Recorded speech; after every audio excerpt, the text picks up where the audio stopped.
안녕하세요. 햇빛 카페를 다시 찾아주신 여러분 감사합니다.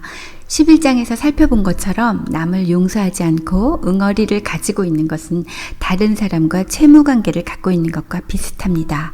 어떤 사람에게 부당한 취급을 당했을 때 우리는 상대방이 내게 빚을 진 것으로 생각합니다. 그래서 상대방으로부터 금전적인 것이든 아니면 어떤 형태로든지 보상을 기대하게 됩니다. 이미 살펴본 예화에서 동료를 용서하지 못한 종은 동료로 하여금 그에게 진 빚을 갚게 하고 싶었기 때문에 소송을 통해 배상을 받으려고 했습니다. 하지만 그것은 의인의 길이 아닙니다. 하나님께서는 이렇게 우리 자녀들에게 말씀하셨죠. 내 사랑하는 자들아, 너희가 친히 원수를 갚지 말고 하나님의 진노하심에 맡기라.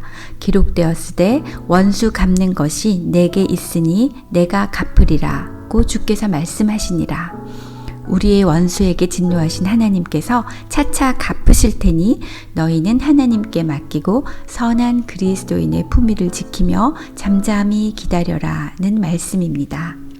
비비어 목사님은 플로리다주 탐파에 있는 한 교회에서 만난 여성의 신뢰를 나누고 싶어 하십니다. 그녀는 목사인 남편을 도와 목회를 하던 사모님이십니다. 남편은 어느 날 성도와 바람이 나서 아이들과 부인을 버리고 떠나버렸습니다. 이유는 그 성도가 사모님보다 목회에 더 도움이 된다는 것이었습니다. 헐. 그 목사님은 아마도 목회를 하나님 일이 아니라 인간적인 사업쯤으로 여기고 있었나 봅니다. 사모님은 그 목사가 돌아와서 잘못을 인정하기 전까지 모든 것이 자신의 잘못이라며 부인에게 용서를 구할 때까지 그를 완전히 용서하지 않을 것이었습니다. 하지만 부인을 구속하고 있는 것은 그가 빚을 지고 갚지 않았다고 생각하는 자신의 마음입니다. 만약 예수님이 우리가 잘못했습니다. 용서해 주십시오. 라고 먼저 말하기를 기다리셨다면 십자가에서 우리를 용서하지 못했을 것입니다. 십자가에 매달리셨을 때 주님은 아버지여 저희를 사하여 주옵소서 자기의 하는 것을 알지 못함이니이다 라고 외치셨습니다. 예수님은 우리가 먼저 다가가서 모든 잘못을 회개하기는커녕 자신을 죽이려고 분기탱천하고 있는 바로 그 순간에도 우리를 용서하셨습니다. 그녀가 원하는 것은 단지 전 남편의 진심 어린 사과였고 그것은 그녀와 그의 아이들이 받아온 고통에 비하면 아주 작은 것처럼 보입니다. 하지만 스스로 재판관이 되어 전 남편을 심판하고 보상받으려 하기 때문에 그녀는 스스로가 재판관이 된 죄의 노예가 되어 있는 것입니다. 하나님의 자녀인 우리가 스스로 원수를 갚는 것은 옳지 않은 일입니다. 입법자와 재판관은 오직 한 분이시니 능히 구원하기도 하시며 멸하기도 하시느니라. 너는 누구이기에 이웃을 판단하느냐? 형제들아 서로 원망하지 말라. 그리하여야 심판을 면하리라. 보라 심판주가 문 밖에 서 계시니라. 하나님만이 유일한 재판관이십니다. 그분이 의로운 판결을 내리실 것입니다. 우리가 심판하려 하면 우리도 먼저 주님의 말씀을 따르지 않은 죄를 심판받게 될 것입니다. 게다가 우리 자신도 예수님에게 죄를 지었다는 사실을 항상 명심해야 합니다. 모든 인류가 죄를 지었지만 아무 혐의도 없는 죄 없는 어린 양이신 예수님이 우리를 대신해서 십자가형을 받고 죽으셨습니다. 우리 모두는 이 땅의 법을 능가하는 더 높은 하나님의 법을 어겼습니다. 재판이 열린다면 우리 모두는 이 우주에서 가장 권위 있는 심판대에 서서 사형을 언도받아야 할 것입니다. 구약 시대에는 만약 누군가 자신에게 피해를 입히면 똑같이 갚아줄 수 있는 법적인 권리가 있었습니다. 율법은 대단한 권위가 있었습니다. 하지만 예수님께서 죽으심으로 우리를 자유롭게 하셨습니다. 주님이 새로운 계명을 주시는 과정을 살펴봅시다. 또 눈은 눈으로 이는 이로 갚으라 하였다는 것을 너희가 들었으나 나는 너희에게 이르노니 악한 자를 대적하지 말라. 누구든지 네 오른편 뺨을 치거든 왼편도 돌려대며 또 너를 고발하여 속옷을 가지고자 하는 자에게 겉옷까지도 가지게 하며 또 누구든지 너로 억지로 오리를 가게 하거든 그 사람과 심리를 동행하고 내게 구하는 자에게 주며 내게 꾸고자 하는 자에게 거절하지 말라. 예수님은 우리가 다시 이용당하는 한이 있더라도 기꺼이 감수하고 복수하려는 마음을 완전히 버려야 한다고 말씀하셨습니다. 지난 시간에 예수님께서는 한마디 한마디 말씀하신 그대로 진짜로 이루어 나가신다는 것을 배웠으니 우리도 이제부터는 한마디 한마디를 새겨듣고 그 말씀을 따라 그대로 실천하며 살아나가야겠다는 결심을 하게 되네요. 그러지 않는다면 예수님이 천국문 앞에서 우리를 모른다고 내치실 것이니까요. 그럼 성경에서 원수를 스스로 갚은 자와 하나님께 맡긴 자의 예를 찾아볼까요?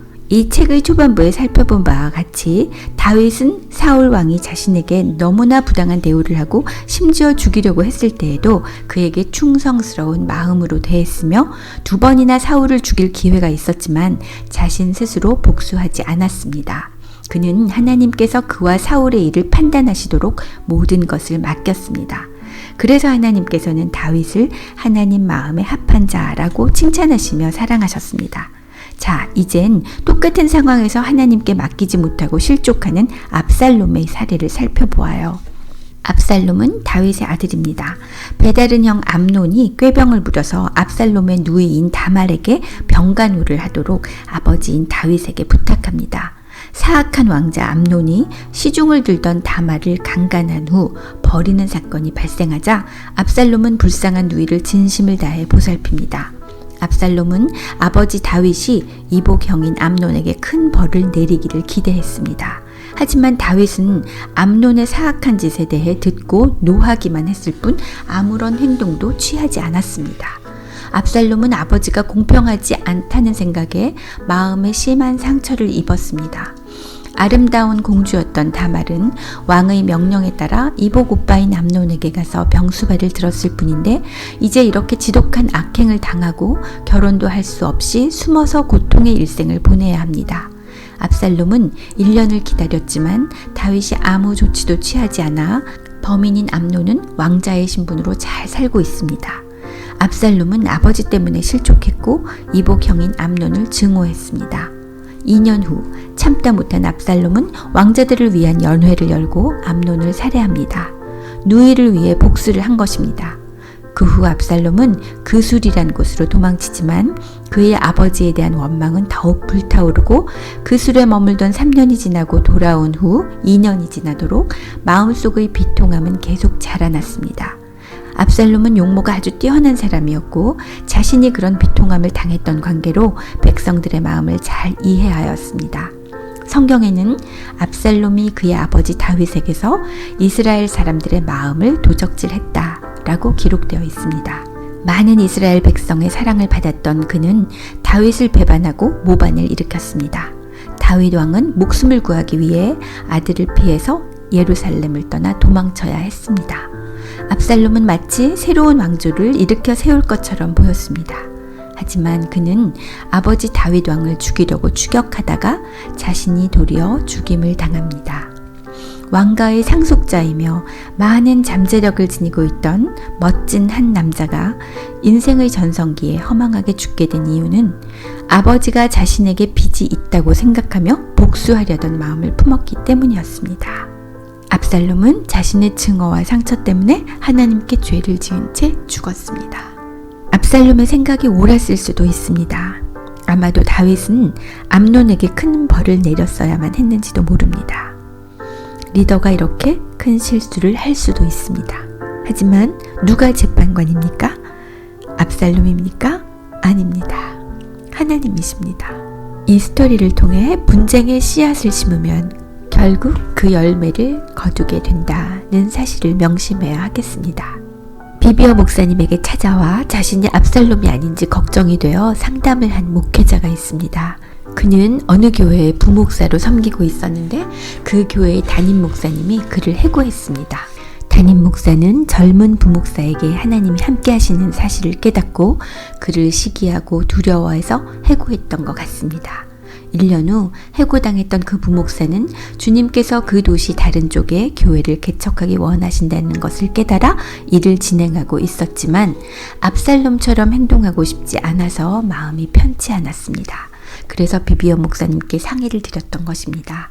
그는 하나님의 인도에 따라 새 교회를 개척한 것이지 섬기던 교회에서 자신을 내쫓았다는데 반기를 들고 복수하기 위해 일을 시작한 것이 아니라고 말했습니다. 목사님은 그에게 압살롬과 다윗의 차이점을 잘 지적해 주셨습니다. 압살롬은 아버지를 원망했기 때문에 복수로 백성들의 마음을 도둑질했고, 다윗은 사울이 그를 공격했을지라도 다른 사람들에게 사울에게 충성하라고 권고했습니다. 압살롬은 사람들을 데리고 나갔지만 다윗은 홀로 떠났습니다. 비비어 목사님은 그에게 물었습니다. 목사님은 그 교회를 떠날 때 어떤 식으로든지 사람들에게 같이 교회를 나가자고 하거나 목사님을 지원해달라고 부탁하는 등의 권유를 한 적이 있습니까? 그 목사는 아니요, 저는 그냥 혼자 나왔고 사람들을 데리고 가려는 어떤 행동도 하지 않았습니다. 제가 목회를 시작한 것은 그로부터 1년 후입니다. 라고 대답했습니다. 그럼 됐습니다. 목사님은 다윗처럼 하나님께 진실하게 행동했습니다. 비비어 목사님도 이렇게 시원하게 결론 내어 주셨습니다. 지금 그 목사의 교회는 부흥하고 있습니다. 그가 두려워하지 않고 자신의 마음을 점검해 보려고 했다는 점이 정말 중요합니다. 그는 자신이 옳다고 인정받는 것보다 하나님의 뜻에 따라 복종하는 것을 훨씬 더 중요하게 생각했습니다. 성령님이 당신 마음속에 숨어있는 비통한 응어리와 용서하지 못한 마음을 드러내시는 것을 두려워해서는 안 됩니다. 당신이 오래 숨기면 숨길수록 그 마음이 더 강하게 자라나고 당신의 마음을 더욱 강팍하게 만들 것입니다. 부드럽고 온유한 마음을 품도록 해야 합니다. 그렇게 하기 위해서는 어떻게 해야 할까요? 성령님이 말씀하시는 지혜를 마음에 새겨야 하겠습니다. 너희는 모든 악독과 노함과 분냄과 떠드는 것과 비방하는 것을 모든 악의와 함께 버리고 서로 친절하게 하며 불쌍히 여기며 서로 용서하기를 하나님이 그리스도 안에서 너희를 용서하심과 같이 하라. 오늘은 우리가 어떤 억울한 일을 당하더라도 판단과 복수를 하나님께 맡김으로써 압살롬처럼 실족하여 소중한 인생을 망치지 말고 다윗처럼 하나님께 합한 사람이 되는 방법에 대해 알아보았어요. 13장에서는 어떤 내용이 기다리고 있을까요? 기대해 주시고요. 다시 만날 때까지 안녕히 계세요.